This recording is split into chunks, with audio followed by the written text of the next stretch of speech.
In this video, I will show you how to add one word caption style on CapCut.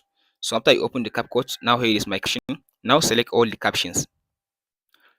After you select all the captions like this, so now go to animation. After you go to animation, so go to captions. In captions, so here it is now. There is different one word animation in CapCut. So you can choose this bounce out. So if you choose the bounce out, as you can see now, so you can go now and play the video and see how it works. I'll play the video. So as I see now, the caption is giving me only one word. So if you don't want this one, you can scroll to down.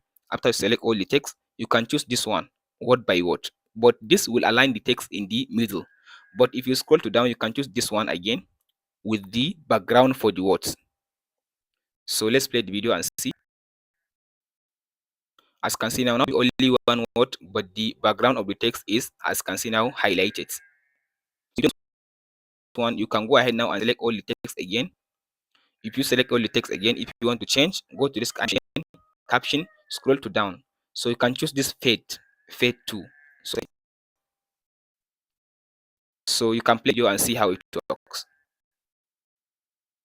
So that's it guys on how to add one word captions style on CapCut. Be sure to like and subscribe.